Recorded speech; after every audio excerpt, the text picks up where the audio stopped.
est-ce que la thèse d'un attentat terroriste est totalement exclue ?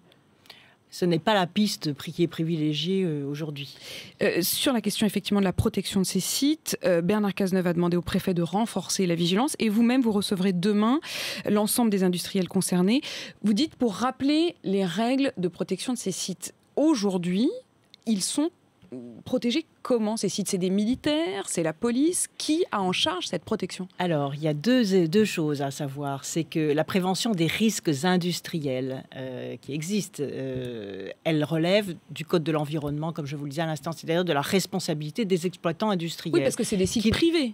Oui, c'est ça, ce sont des sites industriels. Donc, il y a des règles extrêmement strictes selon que les activités sont de sensibilité haute ou de sensibilité basse. Mais est-ce que l'État va renforcer oui, bien sûr, l'État va renforcer, l'État va rappeler les obligations. Par exemple, sur les sites, ce qu'on appelle les sites CVO sensibles, il y a des inspections régulières, des installations classées, comme je le disais tout à l'heure.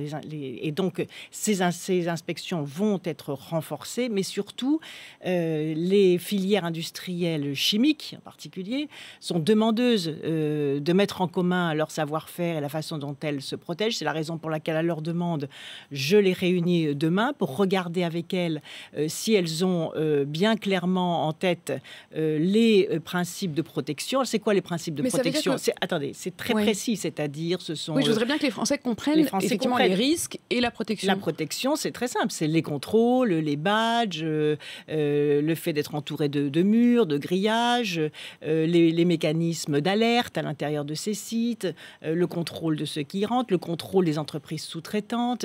Donc, il y a toute une série extrêmement précise de règles de sécurité et de protection. Et puis, dès qu'il y a des actes de malveillance ou de terrorisme, à ce moment-là, bien évidemment, on tombe sous la responsabilité ou du ministère de la Défense ou du ministère de l'Intérieur. Et ces trois ministères, c'est-à-dire avec mes collègues de la Défense et de l'Intérieur, nous travaillons étroitement en symbiose, puisque moi, je suis chargée de la prévention, c'est-à-dire de la façon dont les entreprises se protègent et respectent les normes de sécurité. Et puis, dès qu'il y a un acte de malveillance ou dès qu'il y a des attaques terroristes, à ce moment-là, comme je le disais à l'instant, il y a la Défense et vous allez rappeler les règles, ça